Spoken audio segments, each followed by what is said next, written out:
Hello. I hope everyone is doing well. Just another rushed information for you regarding Khan's ULEZ charging. I have read the long report on next steps for reducing emissions on TfL's website.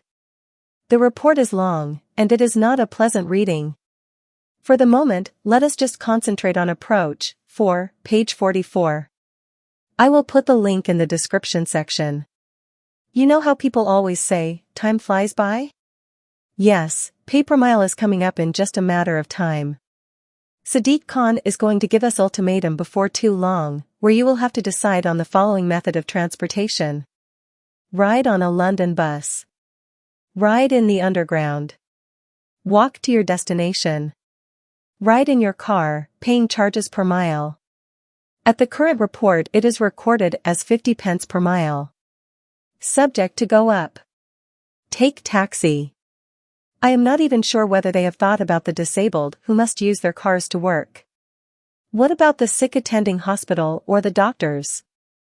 Please subscribe to the channel. It helps a lot in building the channel.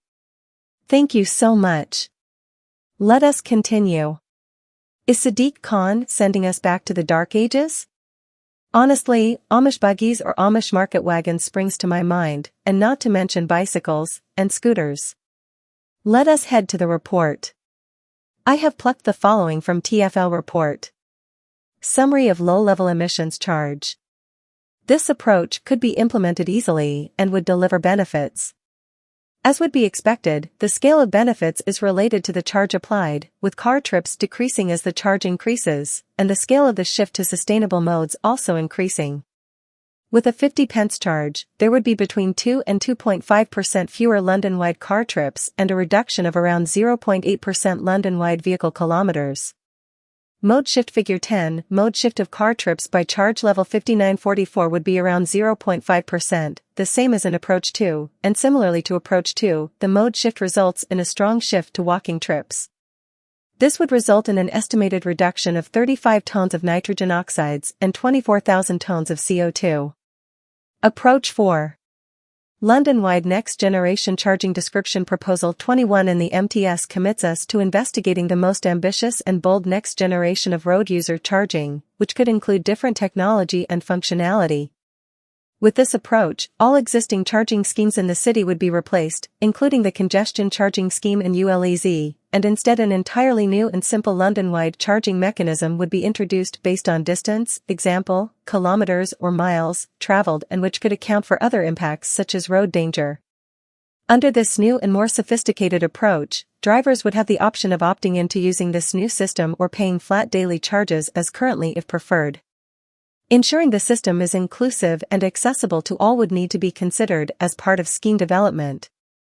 This type of approach has been put forward in several independent studies, for example, Centre for London Street Smart 60 and Green Light 61, and London stakeholders are increasingly advocating for the need to consider this approach in the future. This type of bold approach would be among the first of its kind in the world, which is why it is important to provide reassurance about how it could operate. For this reason, we have developed a set of principles that would apply to any future scheme of this type. Simple. Integrates and simplifies existing charges into a single system. Smart. Incorporates time of day, area, emissions, distance effective. Creates a behavioral response to achieve MTS objectives. Fair, clear, simple, fair, and accounts for the fact that Londoners have already paid VAT. A scheme of this nature could incorporate and replace all existing RUC schemes in London and be taken forward for implementation in 2025/26 as a longer-term aspiration in combination with any of the other approaches described in this note. 60 Street Smarts, Centre for London, 2017. For this assessment, higher charges are assumed in central London than inner and outer London, partly to reflect the fact that the central London congestion charge is already in place in central London and would be replaced by this scheme. Higher charges have also been assumed for the first kilometre of each journey than subsequent kilometres as an extra incentive to switch modes for shorter journeys. By the time a scheme like this could come into effect, which could be no earlier than 2025/26, it would replace all existing charges and it is assumed would be subject to a daily cap, under a similar approach to public transport daily capping. A higher first kilometre charge would also be needed. This charge level means that the overall charge per trip is higher than the other three approaches, even for the shortest journeys. Impacts. This section will look at the impact of next-generation charging on London-wide car trips, vehicle kilometers, mode shift and emissions. London-wide car demand indicative modeling shows this could result in a reduction of around 6% of London-wide car trips. This would be the equivalent to removing around 400,000 to 500,000 cars from London's roads every day, or between 0.9 and 1 million trips daily. In Inner London, the percentage response is larger compared to Outer London. However, because there are more cars in Outer London, this contributes more to the overall reduction.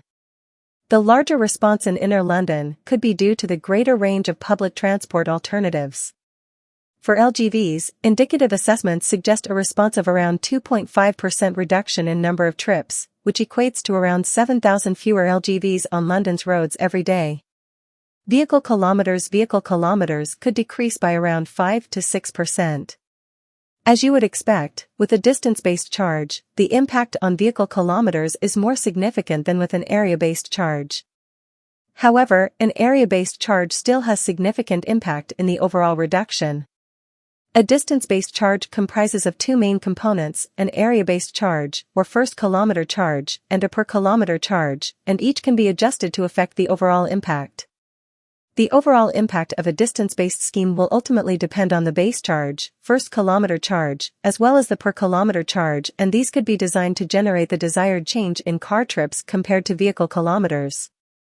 The base charge could be increased to stimulate a higher overall reduction in car trips and consequentially vehicle kilometers, or the per kilometer charge could be increased to specifically stimulate a further reduction in vehicle kilometers. Mode shift. This approach could increase sustainable mode share by around 1.5% across London. Of the trips that shift to other modes, around half move to walking trips, which are typically short distance. As there is a higher first kilometer charge, this is likely to contribute to the shift to walking.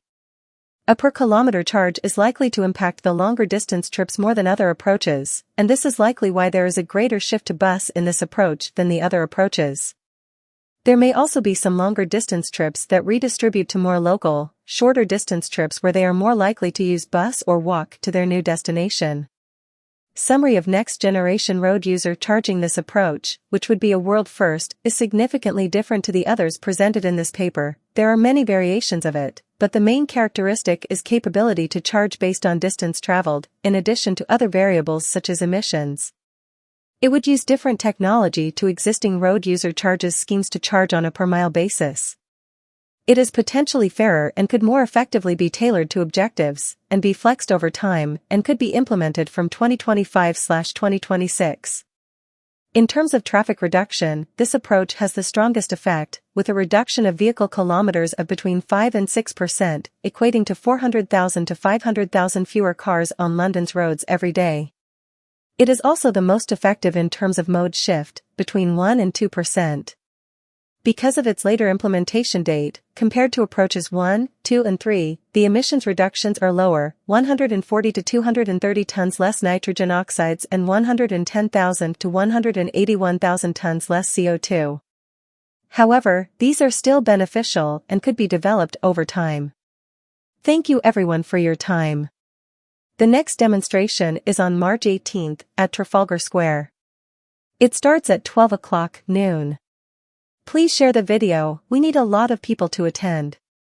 Calling all Londoners.